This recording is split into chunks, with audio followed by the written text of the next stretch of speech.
Hello बच्चों, CUT exams में बहुत सारे डेट्स वाले क्वेश्चन आ रहे हैं और डेट्स वाले क्वेश्चन आ रहे हैं इंडियन इकोनॉमिक डेवलपमेंट से। तो हम 5 मिनट में सारे डेट्स कवर कर लेते हैं जो आने वाले बच्चे एग्जाम देंगे सीयूटी का, उनको परेशानी ना आए। पहला चैप्टर हमारा क्या है, Indian economy at the eve of independence. उसमें कौन कौन सी इंपॉर्टेंट डेट्स है वो देख लेते हैं। पहला आता है रेलवे। रेलवे 1850 बनी थी, ये प्रीवियस ईयर क्वेश्चन में दिया हुआ है तो मैंने 1850 लिख दिया। ठीक है, एनसीईआरटी में क्या दिया हुआ है, 1854 दिया हुआ है। ठीक है, अच्छा नेट पे अगर आप सर्च करोगे तो क्या मिलेगा, 1853 मिलेगा। ठीक है, तो कोई भी डेटा है तो देख लेना, अपने हिसाब से ऑप्शन देके करना पड़ेगा। 1853 में पहले ट्रेन चली थी नेट में, और मेरे को भी ये लगता है ये वाला सही है। बॉम्बे टू थाने पहले ट्रेन चली 34 किलोमीटर। ठीक है, दूसरा है एयरवेज 1932 में फर्स्ट एयरवे बनाया था। किसने बनाया, जेआरडी टाटा साहब ने बनवाया था। ठीक है, टेलीग्राफ सेवा 1851 में ऑफिशियली आ गई थी, पर पब्लिकली 1854 में आई थी। ठीक है, यह है टेलीग्राफ सेवा, सर्कुलर स्टैम्प, ये वाली बात याद रखना। ठीक है, ये सारा का सारा अंग्रेजों ने अपने लिए बनवाया था, आर्मी मोबिलाइजेशन के लिए बनवाया था, हमारे लिए नहीं बनवाया था, तो वाली गलती मत करना। इंडस्ट्री में देख लो, इंडस्ट्री में दो प्रकार की इंडस्ट्री है, कैपिटल गुड इंडस्ट्री और दूसरी कौन सी है, modern industry. Capital good industry में पहली इंडस्ट्री कौन सी है, टिस्को है। टिस्को मतलब Tata iron and steel company. ठीक है, कहां पर खुली थी, 1907 में जमशेदपुर में। ठीक है, जो पहले बिहार तब क्या है, झारखंड है। दूसरा है मॉडर्न इंडस्ट्री। मॉडर्न इंडस्ट्री पहली इंडस्ट्री कौन सी, कॉटन इंडस्ट्री। दूसरी कौन सी, जूट इंडस्ट्री। कॉटन इंडस्ट्री का सीन क्या है बच्चों, कॉटन इंडस्ट्री 1854 में बॉम्बे में हुई थी, और जूट इंडस्ट्री पहले कहां पे थी, 1855 में कोलकाता में हुई थी। इसमें आयरनी क्या है, जो कॉटन जो फेमस, कहाँ का कॉटन फेमस है, डिक्काई मुस्लिन कॉटन, जिसे मलमल का कॉटन ही बोलते हैं, वो कहाँ का फेमस है, बांग्लादेश का फेमस है। पर इंडस्ट्री हमारी कहाँ खुली थी, इंडस्ट्री हमारी खुली थी बॉम्बे में खुली थी। ठीक है, पर ये अच्छी बात भी है, मतलब प्रॉब्लम तो है ऑब्वियसली, पर अच्छी बात ये है कि जूट इंडस्ट्री हमारी बर्बाद हो गई थी जब डिवीजन हुआ था। ठीक है, तो ये वाली बात देख लो। आगे सेकंड चैप्टर हमारा कौन सा है, 1947 से लेकर 1991 में जो इकोनॉमिक पॉलिसी थी वो देख लो आप। हम लोगों ने पहले मिक्स्ड इकोनॉमी लिया, 1948 में फर्स्ट इंडस्ट्रियल पॉलिसी बनी, फिर वो फर्स्ट इंडस्ट्रियल पॉलिसी बर्बाद हो गई 1956 में जब सेकंड इंडस्ट्रियल पॉलिसी बनी। ठीक है, अब 1950 में क्या बनी, प्लानिंग कमीशन बनी। प्लानिंग कमीशन 1950 में बनी, उसको हेड किसने करा, जवाहरलाल नेहरू जी ने हेड करा। 1951 में इंडस्ट्रियल रेगुलेशन एक्ट बना, जो आप लोगों ने लाइसेंस रहा सुना था ना, प्राइवेट कंपनी को अगर कंपनी खोलनी है, प्राइवेट इंडस्ट्री को, प्राइवेट पर्सन को अगर इंडस्ट्री खोलनी है, according to the act of 1956 industrial policy, तो उसको लाइसेंस लेना पड़ेगा। लाइसेंस किस एक्ट से लेगा, वो इस एक्ट से ही लाइसेंस लेगा। ठीक है, तो ये चारों एक्ट हो गए कंप्लीट हमारे। अब आते हैं 5 ईयर प्लान में। सिंपल सी बात है, पहला इंडस्ट्रियल पॉलिसी कब बनी, प्लानिंग कमीशन कब बनी, 1950 बनी।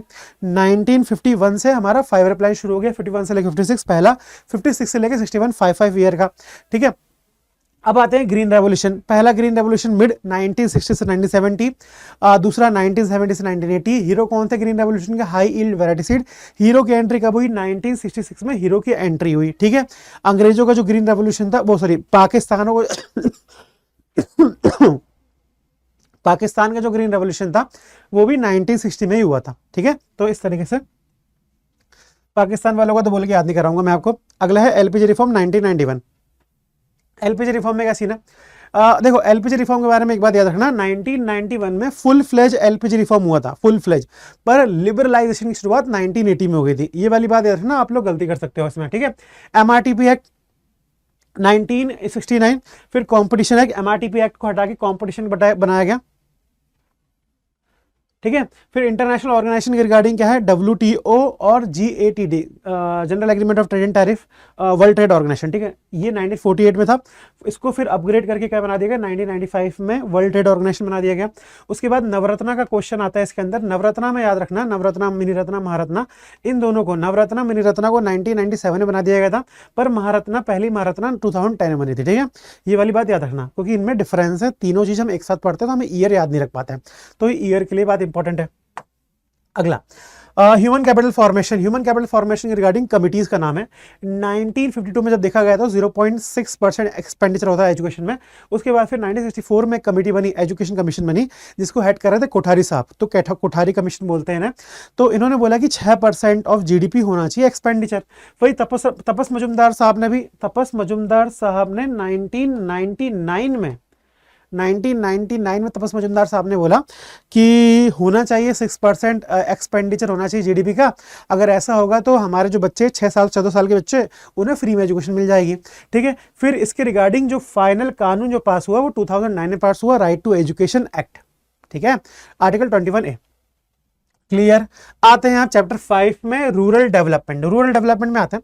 रूरल डेवलपमेंट के रिगार्डिंग ये दोनों डेटा बहुत इंपॉर्टेंट है, सिर्फ दो ही लेके नहीं आए हुए, दोनों बहुत इंपॉर्टेंट। नाबार्ड का बना था 1982 में, और ये तनवा स्कीम है तमिलनाडु में एग्रीकल्चर के regarding women, Tamil Nadu agriculture women empowerment regarding scheme है। वुमेन को टेक्नोलॉजी दी जाएगी, वुमेन को फाइनेंस अवेलेबल कराया जाएगा, और वो एग्रीकल्चर कर पाएंगे अच्छे से इस स्कीम के अंदर का। ठीक है, तो ये स्कीम कब आई थी? 1980 में आई थी। नाबार्ड कब आया था? 1982 में आया था।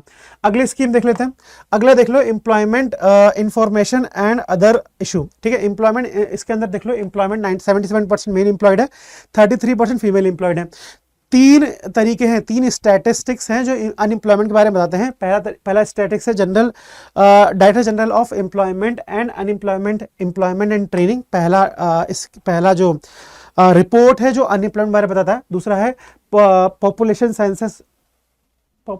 सेंसस ऑफ, हर साल, हर 10 साल में सेंसस की रिपोर्ट आती है, तो वो रिपोर्ट है ये पॉपुलेशन सेंसस। फिर तीसरा है पीरियोडिक लेबर फोर्स सर्वे। ठीक है, periodic labour force survey, 3 datas हैं। ठीक है, अब आ जाओ एनवायरनमेंट एंड सस्टेनेबल डेवलपमेंट। इसमें कोई खास क्रोनोलॉजी है नहीं, पर आते हैं अपन आखिरी चैप्टर में। ठीक है, इसमें क्रोनोलॉजी देख लो। 1958 में great leap forward Mao Zedong ने चालू करा। फिर 66 से लेकर 76 में प्रोलेटरिएट को ग्रो करने के लिए उन्होंने बोला कि सब लोग रूरल एरिया में चले जाओ। फिर तीसरा है 1978 में ओपन डोर पॉलिसी। यहीं पर उन्होंने डुअल प्राइसिंग वाली बात करी थी। यहीं पर ही उन्होंने बात करी थी स्पेशल इकोनॉमिक जोन के बारे में बात करी थी। यस, ठीक है, ये। फिर 1979 में वन चाइल्ड पॉलिसी लेके आए। फिर वन चाइल्ड पॉलिसी 1980 में उन्होंने बोला था कि रूरल एरिया में अगर आपकी पहली डॉटर हो रही है, पहले अगर आप गर्ल लड़की हो रही है, तो आप दूसरा बच्चा पैदा कर सकते हो रूरल एरिया में।